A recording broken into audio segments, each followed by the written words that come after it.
Sir वो पूछती है अब बताऊं मैं क्या है तो मैं लिखूंगी उसको।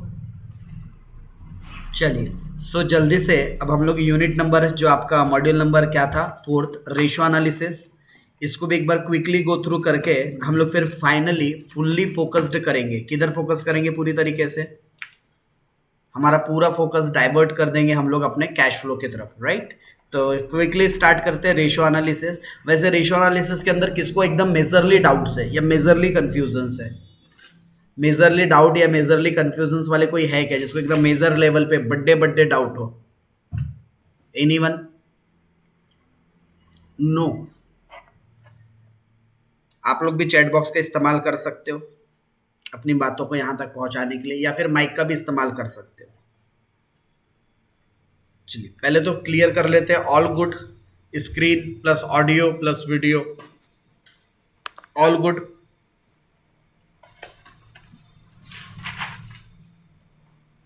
स्टार्ट करते हैं हम लोग मॉड्यूल नंबर 4, जिसके अंदर आप लोगों को रेशियो एनालिसिस से रिलेटेड चीज़ें सीखनी है। एंड उसके अंदर कुछ कैटेगरीज बना रखा है गया है। रेशियो एनालिसिस के अंदर हम लोग कुछ कैटेगरीज के अंदर पढ़ते हैं, जैसे कि हम लोग क्या क्या रेशियोज पढ़ते हैं। प्रॉफिटेबिलिटी रेशियोज के बारे में पढ़ते हैं, लिक्विडिटी रेशियोज के बारे में पढ़ते हैं, सॉल्वेंसीज रेशियोज के बारे में पढ़ते हैं, एक्टिविटी एंड एफिशिएंसी रेशियोज के बारे में पढ़ते हैं, करेक्ट? तो ये आप लोगों को यूनिवर्सिटी ने कुछ क्वेश्चंस रिकमेंड कर रखे हैं, आप इन क्वेश्चंस को एक बार देख लीजिए। जैसे कि सवाल जो आपके सामने है, क्या बना हुआ है यहाँ पर? Balance sheet. क्या बनी हुई है? Balance sheet Bajaj auto limited की। ये असेट साइड है आपका, राइट? ये आपकी असेट साइड दे रखी है और ये आपको आपकी लाइबिलिटी साइड दे रखी है। चलिए, असेट्स और लाइबिलिटी मिल गई। बोलता है from the above name and the calculate the ratio which indicate. बता रहा है आपको कि आपको रेशियोज निकालना है। जैसे पहला पॉइंट पे क्या बोलता है? The ability of the company to meet its current obligation.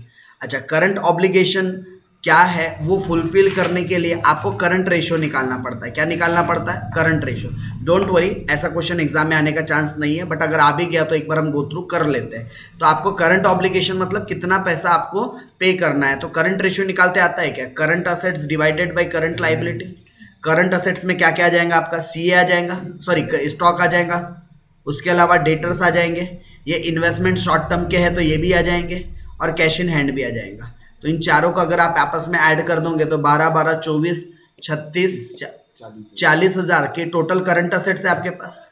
और अगर मैं करंट लाइबिलिटी की बात करूं तो करंट लाइबिलिटी में क्रेडिटर, बैंक ओवरड्राफ्ट, फिर उसके बाद टैक्सेशन, करंट टैक्सेशन है, ठीक है?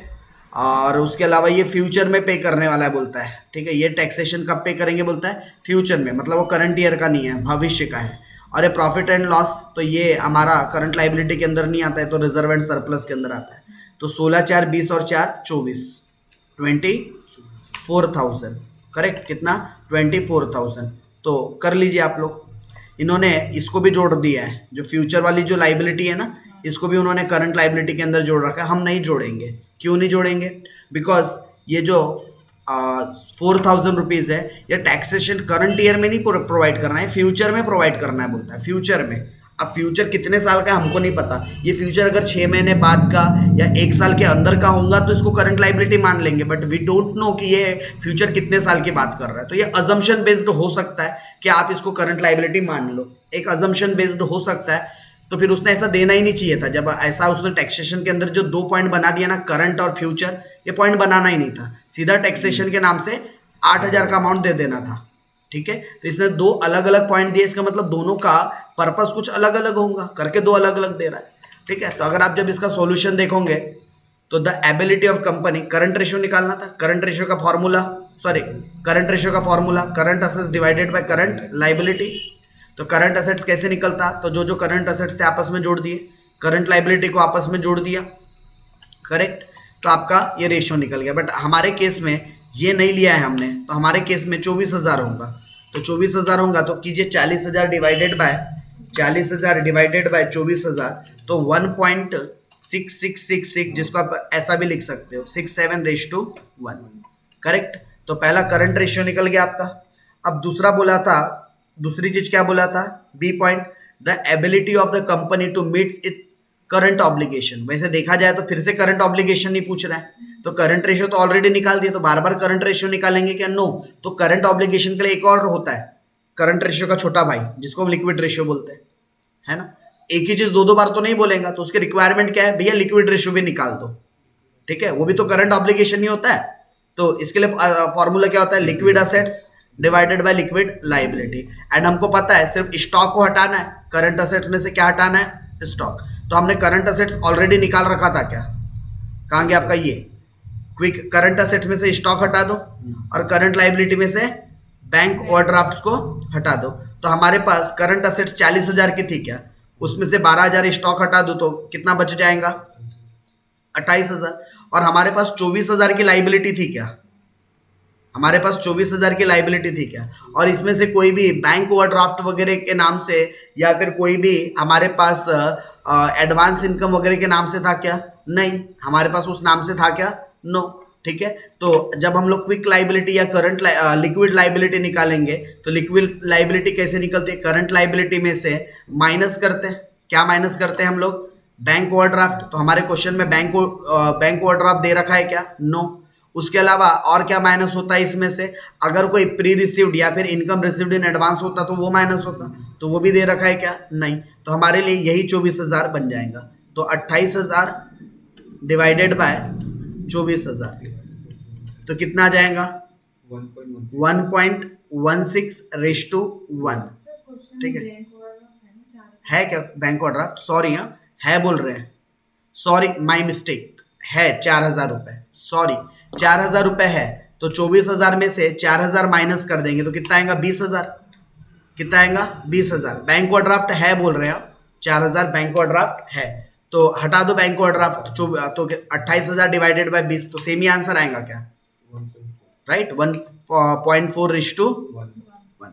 ओके, उसके बाद थर्ड पॉइंट पर क्या बोला था आपको? The relative importance of proprietorship and the liability as source as fund. मतलब एक ओनर का पैसा और जो हम लोग लाइबिलिटीज मतलब जो एक सोर्स के थ्रू फंड रेज करते हैं, मतलब उधार का पैसा। तो उधार और खुद के पैसे का हमको यहाँ पर रिलेशन बताना है। इसी को हम लोग डेब्ट इक्विटी रेशियो बोलते हैं क्या?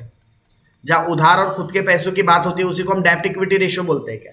एंड डेब्ट इक्विटी रेशियो कैसे निकलता है आपका? डेब्ट डिवाइडेड बाय इक्विटी, यही फॉर्मूला होता है डेब्ट इक्विटी रेशियो का फॉर्मूला, डेब्ट डिवाइडेड बाय इक्विटी। ये जो लॉन्ग टर्म लाइबिलिटी को हम डेब्ट बोलते हैं क्या? डेब्ट डिवाइडेड बाय इक्विटी। ठीक है, हाँ ये भी लिख सकते हो, इक्विटी कोई शेयर होल्डर फंड भी कहा जाता है और डेब्ट को लॉन्ग टर्म डेब्ट भी आप बोल सकते हो। तो वापस बैलेंस शीट पर आ जाओ और खोजो लॉन्ग टर्म डेब्ट में क्या क्या आएगा। तो एक तो 8% का ये मॉर्गेज लोन आ जाएगा 32,000 का, ये आपका लंबे समय की लाइबिलिटी है। और इक्विटी की बात करूँ तो ये 40,000 या 8,000 ये काय में आने वाले हैं? आपके इक्विटीज के अंदर आने वाले हैं। ठीक है, और कहीं पर इंटरनल लाइबिलिटी दे रखी है कि हाँ ये 12,000 का प्रॉफिट भी दे रखा है, तो ये भी आपके इक्विटी शेयर होल्डर को जाता है, ये भी इक्विटी शेयर होल्डर को जाता है और ये भी इक्विटी शेयर होल्डर को जाता है। करेक्ट, तो कितना हो जाता है? 40 + 8 48, 48 + 12 60,000। और ये रहा आपका शेयर होल्डर फंड। ठीक है, ये रहा शेयर होल्डर फंड। और उसके अलावा ये रहा आपका लॉन्ग टर्म डेब्ट, या इसी को डिबेंचर भी बोलते हो। तो 32,000 डिवाइडेड बाई 60,000 तो आपको डेब्ट इक्विटी रेशियो मिल जाएगा। ठीक है, 0.53:1। करेक्ट। और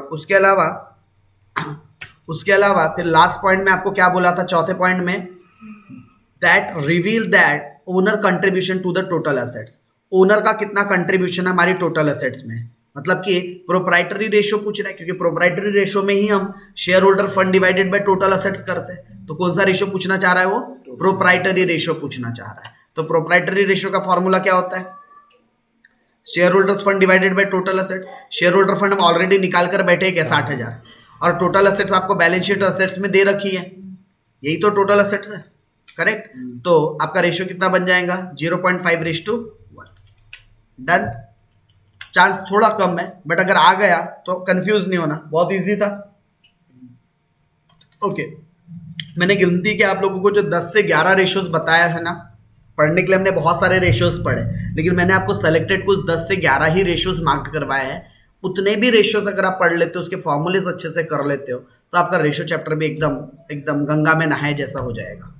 ओके, तो क्वेश्चन नंबर सेकंड की तरफ क्विकली गो थ्रू करते हैं, ठीक है, क्योंकि हमको ये सेशन, ये वाले मीटिंग के अंदर ये वाला चैप्टर क्या करना है, पूरी तरीके से खत्म करना है। ओके, और फिर पूरा फोकस और पूरा कंसंट्रेशन सिर्फ और सिर्फ कैश फ्लो स्टेटमेंट की तरफ डाल देना है। Example number 2। सर, हाँ वो जो क्वेश्चन नंबर 1 है ना, हाँ, उसी में अगर measure the quality of data पूछता तो कैसे फाइंड आउट करते? क्या पूछता है? Measures of, measure the quality of debtors and creditors. Okay, measure the quality of debtor and creditor. ये कैसे पता चलता है? डेटर वेलोसिटी या क्रेडिटर वेलोसिटी से पता चलता है। अब ये सर, ये वेलोसिटी क्या होती है? तो आपने अगर मेरा वॉइस सुना होगा, वो 3 मिनट का मैंने एक वॉइस रिकॉर्डिंग भेजा था, सुना था क्या? वो 365 डिवाइड बाय। यस, पहले आपको क्या करना पड़ता है? डेटर टर्नओवर रेशियो निकालना पड़ता है। डेटर टर्नओवर रेशियो निकालते आता है? तो डेटर टर्नओवर रेशियो निकालना पड़ता, क्रेडिटर टर्नओवर रेशियो निकालना पड़ता, करेक्ट। तो ये डेटर टर्नओवर रेशियो से आपको उनकी क्वालिटी समझ में आ जाती है। बट कलेक्शन भी देखना है, जो जितने जल्दी, जैसे डेटर से जितने जल्दी कलेक्ट होगा उतनी अच्छा हमारे लिए, और क्रेडिटर को जितने आराम से पैसे देंगे उतना अच्छा हमारे लिए, करेक्ट। तो आपका जो भी डेटर टर्नओवर रेशियो आया, तो 365 days divided by debtor turnover ratio, वैसे 365 divided by creditor turnover ratio. तो आपको डेटर और क्रेडिटर वेलोसिटी पता चल जाती, ठीक है। और उसी को आप लोग बोलते हैं क्वालिटी डेटर्स, कि कितने जल्दी या कितने क्वालिटेटिव डेटर्स है। ऐसे तो नहीं हमारे डेटर बहुत खराब 180 दिन बाद पैसे लाके दे रहे, 90 दिन बाद पैसे लाके दे रहे।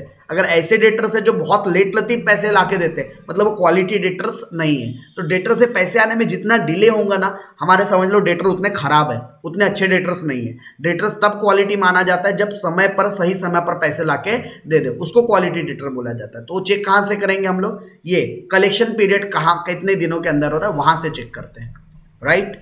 जवाब मिला आपको? Yes sir. ओके, चलिए एग्जाम्पल नंबर 2 की बात चल रही है अभी यहाँ पर।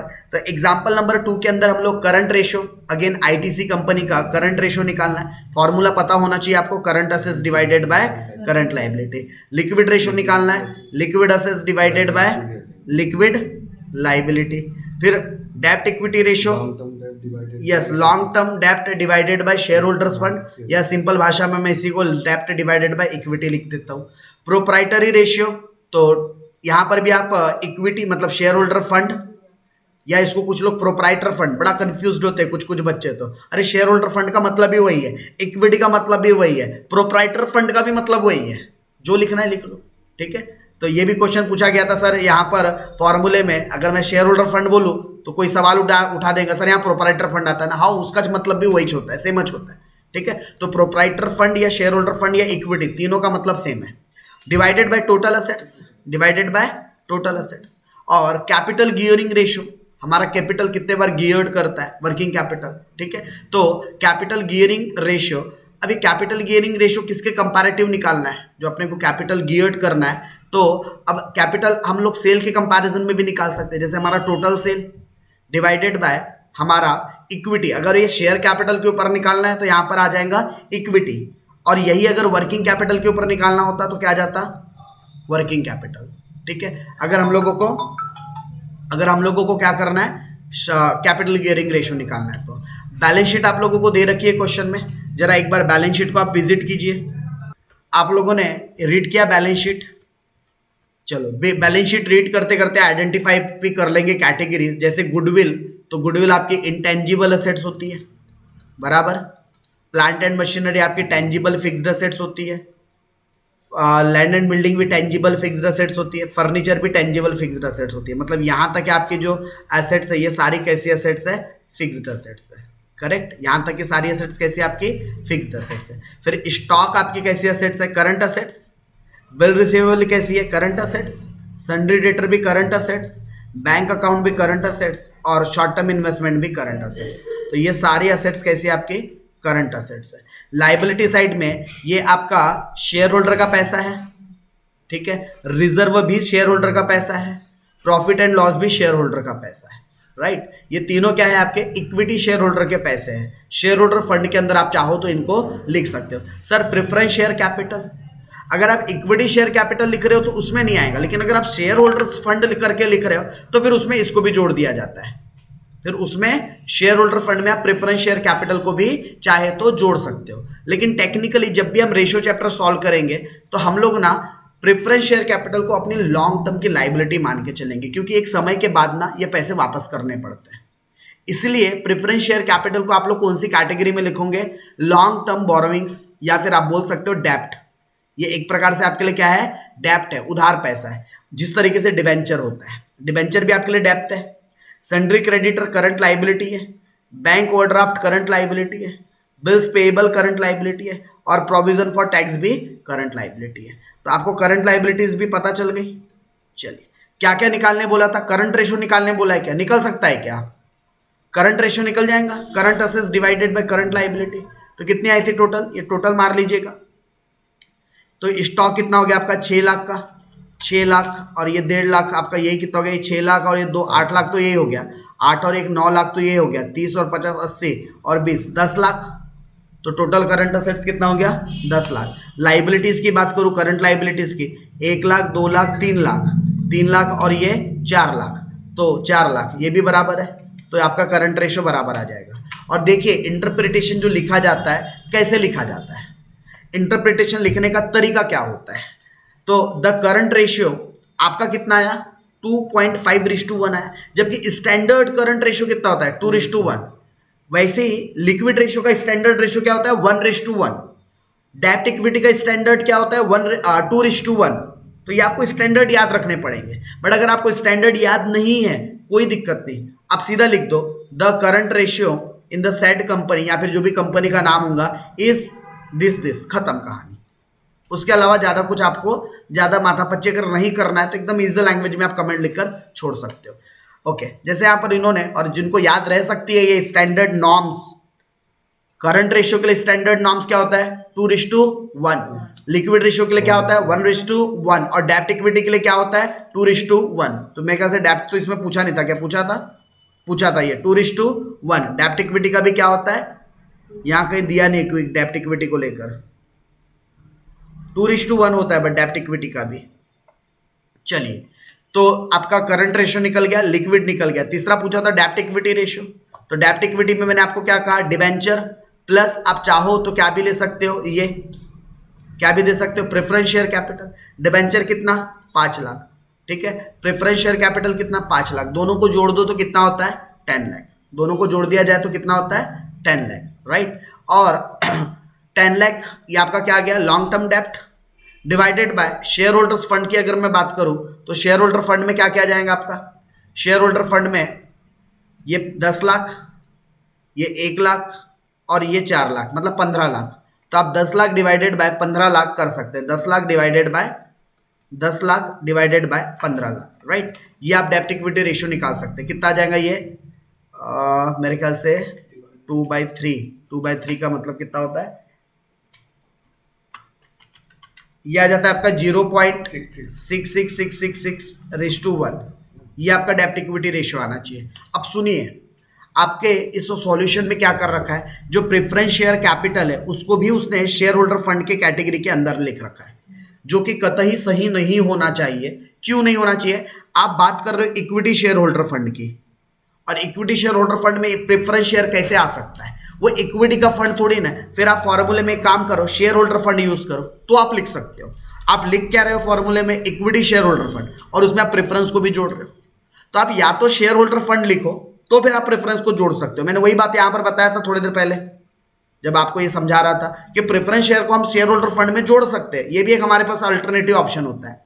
But generally preference share capital का पैसा एक समय के बाद ना वापस करना पड़ता है along with the fixed dividend, इसलिए इसको हम लोग इसको लॉन्ग टर्म लाइबिलिटी के अंदर ही कंसीडर कर ले, ज्यादा सही रहेगा। उसके अलावा प्रोप्राइटरी रेशियो, तो आपने ऑलरेडी प्रोप्राइटर का फंड निकाल रखा है। कितना? 15 लाख। प्रोप्राइटर फंड कितना है आपका? 15 लाख। प्रोप्राइटर में यहां पर हम सिर्फ इक्विटी का फंड ले रहे हैं, बट अगर आपको टोटल प्रोप्राइटर या टोटल शेयर होल्डर फंड लेना होगा तो फिर 20 लाख लेना पड़ेगा। तो बट हम कितना लेंगे? हम सिर्फ इक्विटी का लेंगे, 15 लाख। और टोटल असेट्स तो आपको क्वेश्चन में दे रखी है, कितनी है टोटल असेट्स? 29 लाख। तो 29 लाख, तो आपको आंसर मिल जाएगा प्रोप्राइटरी रेशियो का। राइट। और कैपिटल गियरिंग रेशियो, कितना हमारा कैपिटल गियर्ड करता है, ठीक है। तो कैपिटल गियरिंग के हमारे पास दो तरीके थे। कौन कौन से दो तरीके थे? एक तरीका तो मैं अपना सेल से निकाल सकता हूं, सेल डिवाइडेड बाय कैपिटल। अब कैपिटल यहां पर कौन से कैपिटल की बात हो रही है? तो यहां पर बात अगर आप लोग कर रहे हो कैपिटल इक्विटी शेयर होल्डर की, तो आप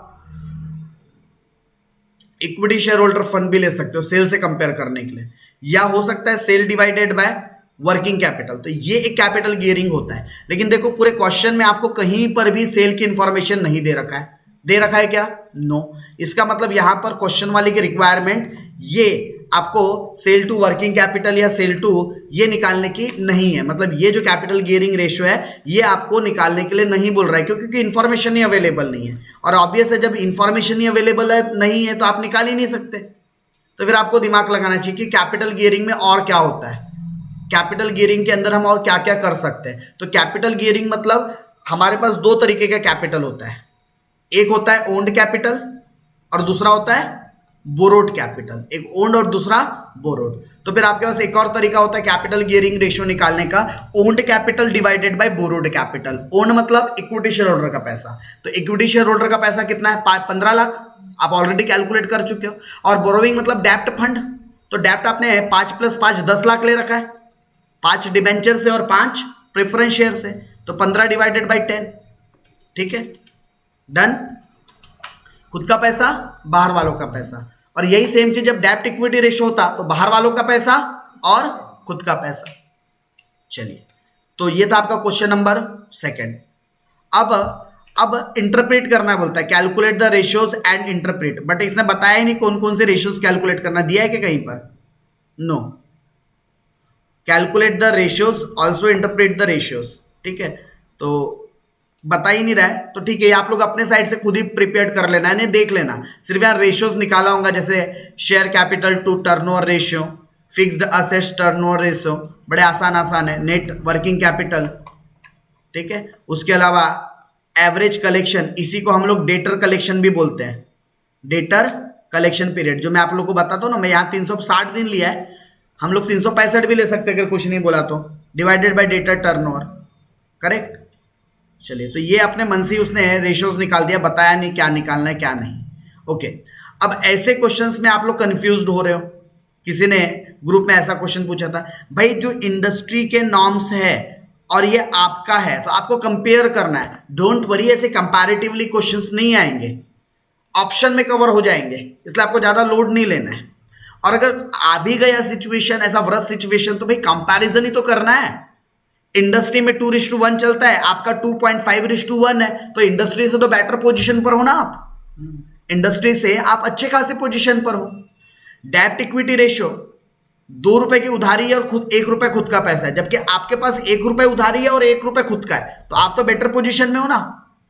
सर कैसे बेटर पोजीशन में हुए? देखो, ये 2 रुपए क्या बताता है, पहले करंट रेशियो की बात कर लेते हैं। करंट रेशियो में क्या है, ये 2 रुपए क्या बताता है? Current assets. ये 2:1 है, तो ये 2 रुपए क्या बताता है? Current assets. ये 1 रुपए क्या बताता है? Current liability. मतलब इंडस्ट्री के पास 2 रुपए की करंट असेट्स है, 1 रुपए करंट लाइबिलिटी है, जबकि आपके पास एबीसी के पास 2.5 रुपए की करंट असेट्स है और 1 रुपए की करंट लाइबिलिटी है। तो असेट्स किसके पास ज्यादा है? एबीसी के पास ज्यादा है ना, करेक्ट। तो ये बेटर पोजीशन पर है। अच्छा, डेब्ट इक्विटी क्या बताता है? जैसे इसमें पहला जो शब्द है ये बताता है डिबेंचर, हमारे पास उधार पैसा कितना है, और दूसरा वर्ड क्या बताता है? इक्विटी कितना है। तो इंडस्ट्री का एवरेज जो डेब्ट इक्विटी रेशियो है वो 2:1, 2 रुपए उधार के 1 रुपए खुद के। जबकि अगर मैं एबीसी की बात करूं तो 1 रुपए खुद का, 1 रुपए उधार का। तो ये तो ज्यादा बेटर पोजीशन में ना, मेरे पास उधार ज्यादा नहीं है लोगों के, सिर्फ 1 रुपए मैंने उधार लिया है। जितना पैसा अपने जेब का लगाता हूँ उतना ही पैसा लोगों से उधार लेता हूँ। जबकि यहाँ पर तो उल्टा हो गया, यहाँ 1 रुपए जेब के लगाता हूँ, लोगों से 2 रुपए मांग के लाता हूँ, ठीक है। तो हम बेटर पोजीशन पर एबीसी वाले। अच्छा, स्टॉक टर्नओवर रेशियो, साल भरे में कितने बार स्टॉक आपका टर्न अराउंड होता है। तो स्टॉक टर्नओवर रेशियो का जो फॉर्मूला होता है वो क्या होता है? जनरली आप लोग COGS, ठीक है, divided by average stock, average stock, ऐसा ही फॉर्मूला है। तो देखो, ये आपका जितना नंबर, ये वैल्यू, जैसे कि मान लो एक एग्जांपल के लिए 1 लाख रुपए क्या है? एक एग्जाम्पल के लिए 1 लाख रुपए सीओजीएस है और एवरेज स्टॉक आप 10,000 मेंटेन करते हो, मतलब आपको साल में 10 बार क्या करना पड़ेगा, स्टॉक को रोटेट करना पड़ेगा। बट यही अगर आप 10,000 की जगह 50,000 अगर स्टॉक रखते तो आपको स्टॉक साल में कितने बार रोटेट करना पड़ेगा, सिर्फ 2 बार। तो क्या अपने पास स्टॉक ज्यादा रखना अच्छी बात है या बुरी बात है? ठीक है, इंटरप्रेट करना है, स्टॉक अपने पास रखना अच्छी बात है या बुरी बात है। देखो, बहुत ज्यादा स्टॉक अपने पास रखना अच्छी बात नहीं होती है, ठीक है। इसलिए आपका स्टॉक टर्नओवर रेशियो जितने बार रोटेट होगा ना उतना अच्छा है, जितने जल्दी जल्दी रोटेट होगा उतना अच्छा है। तो इंडस्ट्री का नॉर्म है 9.5 टाइम्स, यानी साल भर में 9.5 बार स्टॉक रोटेट होता है, जबकि हमारे पास 3.5 बार ही रोटेट होता है। मतलब हमारे पास स्टॉक बल्क रहता है, हमारे पास ज्यादा स्टॉक रहता है, तभी तो हमारा रेशियो कम आ रहा है। इंडस्ट्री के कंपैरिजन में हमारे पास जो एवरेज स्टॉक है हमेशा से ज्यादा है, यानी कि मैं इंडस्ट्री से एज बेनिफिट पर हूं। अगर इंडस्ट्री के पास 10 रुपए का स्टॉक है तो मेरे पास 50 रुपए का स्टॉक है, ठीक है। तो यानी कि यहां पर भी एबीसी बेटर पोजीशन पर है। एबीसी क्या है, यहां पर बेटर पोजीशन पर है। क्यों? क्योंकि इसके पास स्टॉक हमेशा से ज्यादा रहता है, और जिसके पास स्टॉक ज्यादा रहेगा वो बिजनेस में कभी भी आगे एज बेनिफिट ले लेगा। Correct. Net profit margin industry का 23.5 है और हमारा 15 है। हम बहुत पीछे है प्रॉफिट मार्जिन में, हमारे से ज्यादा इंडस्ट्री कमा रही है, तो हम यहां पर बेटर पोजीशन पे नहीं है। Industry showing the 23.5%, but ABC limited show the 15.1%। Here ABC limited is lesser profit margin as compare to industry. That's it. बस आपको कंपैरिजन करके कमेंट करना था, ठीक है। यहां पर कमेंट्स है, आप अपने नॉलेज के लिए एक बार चाहो तो रीड कर सकते हो, ठीक है। आप नॉलेज के लिए रीड कर सकते हो। करेक्ट।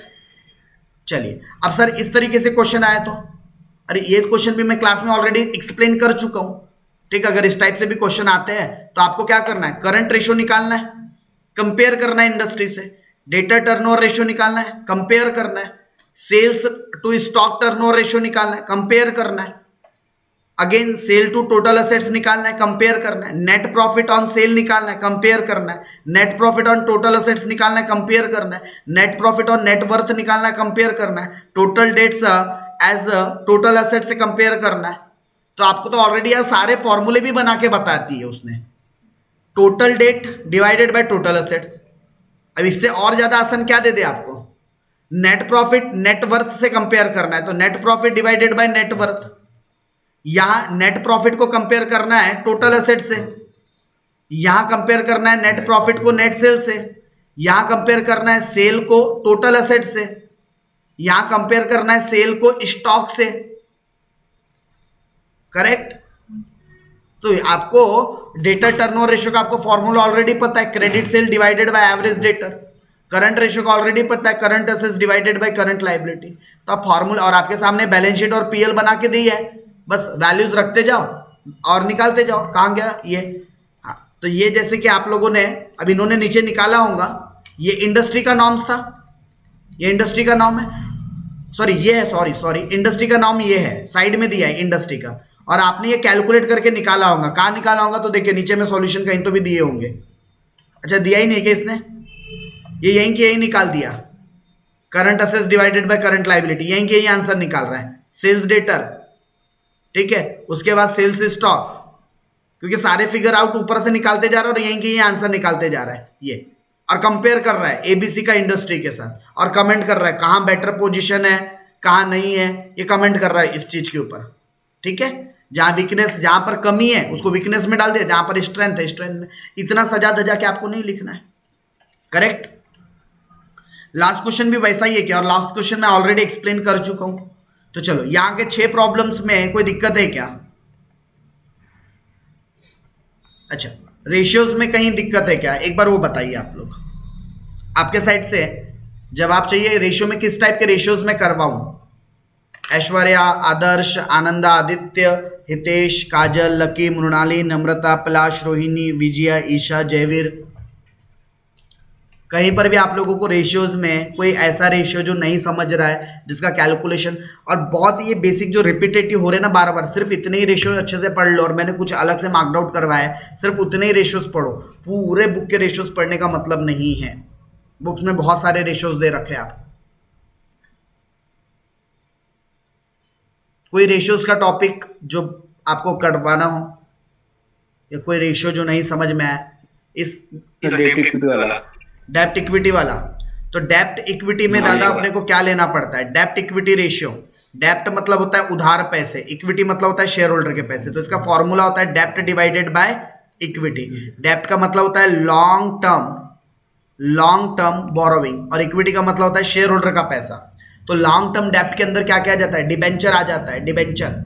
और क्या आ जाता है? प्रेफरेंस शेयर कैपिटल, इफ अगर वो रिडीम्ड करने आपको, रिडीमेबल है तो, ठीक है, ये, या किसी बैंक से लोन ले लिया आपने, ये सब डेप्ट है, उधार पैसे आपके, सबको जोड़ दो। और equity share capital plus reserve and surplus plus profit and loss, ये तीन को जोड़ दो तो आपको इक्विटी फंड पता चल जाएगा। ठीक है, और डिबेंचर की अमाउंट, लॉन्ग टर्म डेप्ट की amount divided by equity share holder का फंड, डिवाइड कर देना, आपको डेप्ट इक्विटी रेशियो मिल जाएगा। ठीक है हितेश?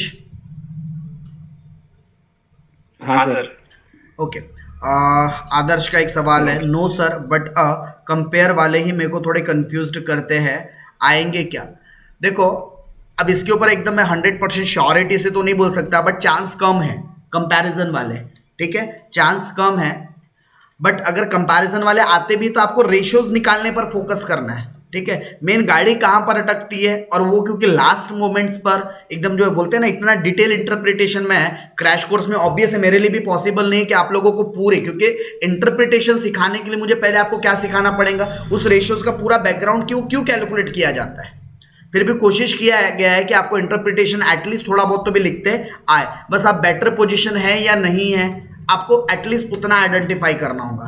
तो ऐसा बहुत ज़्यादा आपको कंपैरिजन में कंफ्यूज नहीं होना है। जो आपके पास स्टैंडर्ड नॉर्म्स दिए गए होंगे ना, बस उस नॉर्म से कंपैरिजन करना, हम ज़्यादा अच्छे पोजीशन पर है, मतलब हमारा हायर वैल्यूज आ रहा है उससे या लोअर वैल्यूज आ रहा है।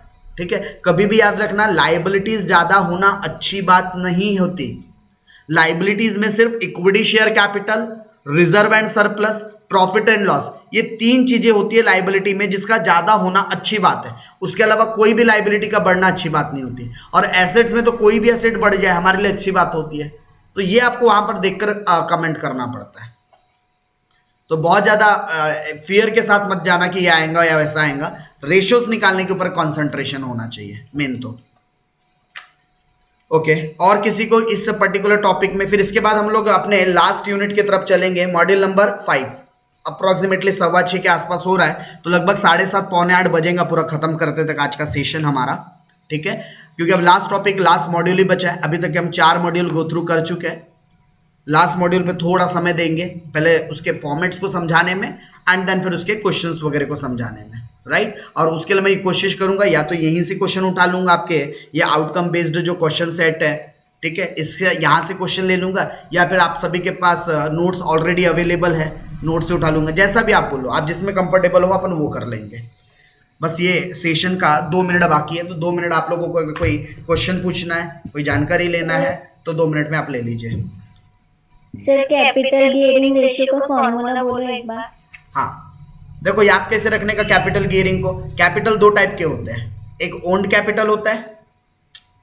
कैपिटल कितने टाइप के होते हैं? 2 टाइप के होते हैं, एक ओन्ड कैपिटल होता है और दूसरा बोरोड कैपिटल होता है, बराबर। ओन्ड कैपिटल मतलब क्या? शेयर होल्डर का पैसा। और बोरोड कैपिटल मतलब क्या?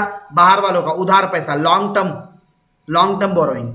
तो उसका फॉर्मूला क्या बन जाएगा? Share holder fund divided by long term डेप्ट, या इसी को आप ऐसा भी बोल सकते हो, इक्विटी डिवाइडेड बाय डेप्ट।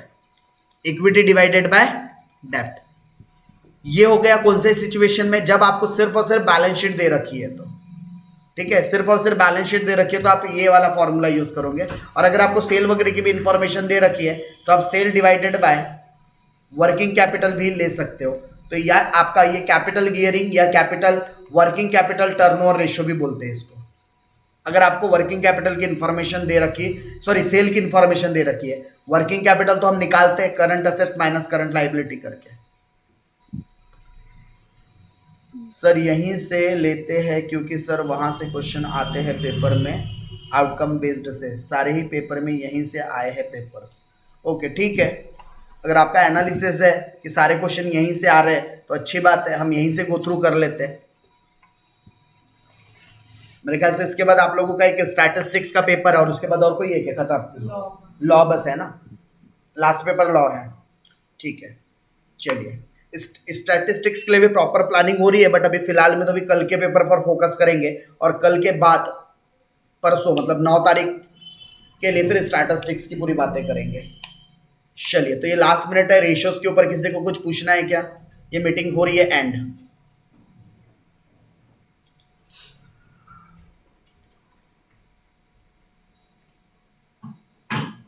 हरि ओम प्रभु। और मैं तो देखना था सर वो क्या कंपैरिजन का, और मैं तो ऑप्शन तो देंगे ना, खा जाए। ये नहीं तो वो नहीं, आर में अगर वो फंसा ना तो तुम लोग वो दिक्कत में आ जाओगे। कौन सा? जिसमें ना रेशियोज दिए रहेंगे और उसके बेसिस पर बैलेंस शीट बनाने पड़ते हैं। मैंने वाला टॉपिक छुड़वाया है, जहाँ पर रेशियोज दिए जाते हैं और बैलेंस शीट बनाने पड़ते हैं, क्योंकि वो टाइम कंज्यूमिंग प्रोसेस है वाला। कैश फ्लो इजी है सर। इसी सर ये सब पता हमारे सब ऑफिस में easy। अप्लाई होता है। क्या चीज? कैश आप कौन से ऑफिस में हो? मैं आपको बताई थी ना, अकाउंटिंग सीए। अरे हाँ हाँ, याद है। तो जैसे हम लोग अकाउंटिंग करते हैं ना, हाँ तो ये सब आता है, बट वो काम मैं नहीं करती। वो एक दीदी आर्टिकलशिप कर दी थी, हाँ हाँ। सर्किट पास कर गए, रिया वर्मा करके। रिया वर्मा हेल्दी से तो नहीं है?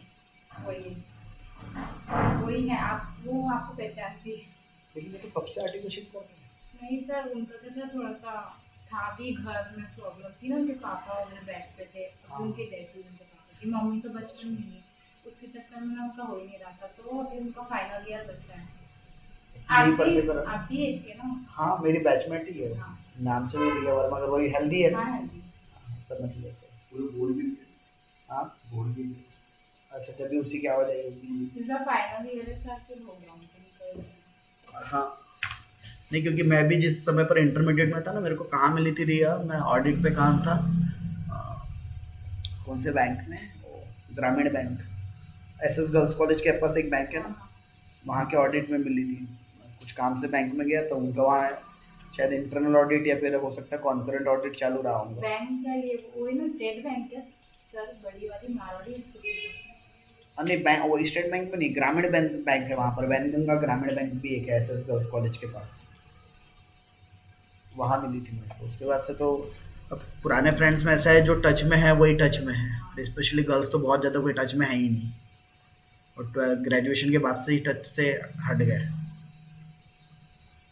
उन्होंने ही मुझे बोले तू लगा लेगा क्लासेस, क्योंकि टाइम ही ऐसा था, सिचुएशन ऐसी थी। फिर मैंने छुट्टी ली वहाँ ऑफिस से। सर को भी बोली नहीं आ रही मैं। और वो भी जानते हैं ना मैं कब से मतलब 12th से पढ़ा रहा हूँ। तो मैं 12th खुद जब पढ़ रहा था, मुझे बताया उन्होंने। हाँ, मेरी तब से टीचिंग चालू है।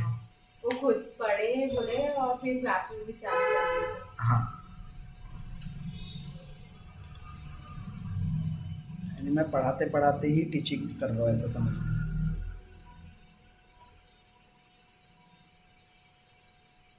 एक मिनट।